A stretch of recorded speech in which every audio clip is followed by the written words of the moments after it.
প্রধান উপদেষ্টা আপনাদেরকে করে বলতে চাই, আগামী 24 ঘন্টার মধ্যে যদি আশরাফুল আলম খানের বদলির আদেশ প্রত্যাহার না করেন, তাহলে মাননীয় প্রধান উপদেষ্টা আপনার চেয়ার থাকবে না, আপনার বিরুদ্ধে আমরা ব্যবস্থা নেব।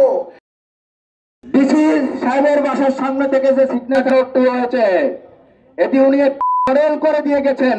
উনি বলেছেন আমি বেশি দূর করতে পারলাম না, পরবর্তী জেলা প্রশাসক যারা আসবে তারা যেন ধারাবাহিকতা বজায় রাখে। মোহাম্মদ আশরাফুল আলম খান আমাদের বিগত জেলা প্রশাসক, বিগতই বলবো, কেননা তার আদেশ জারি হয়ে গেছে বদলির, নতুন জেলা প্রশাসক আসতেছে। তারপর আমরা চাই পিরোজপুরের মানুষের প্রাণের দাবি যে জনাব মোহাম্মদ আশরাফুল আলম খান স্যারকে যে একটা জেলা প্রশাসক অল্প টাকায় শুধুমাত্র ইচ্ছা শক্তির মাধ্যমে এই শহরের উন্নয়ন করা সম্ভব।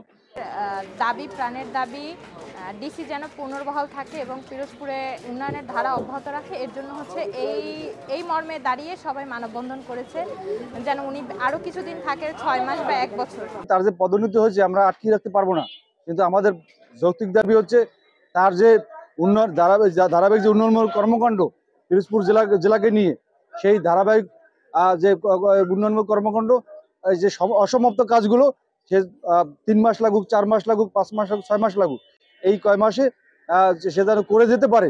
সেই জন্য আমাদের দাবি সরকারের কাছে, অন্তর্বর্তীকালীন সরকারের কাছে এই 6 মাস যদি লাগে, এই 6 মাস পিরোজপুরে থাকতে পারে।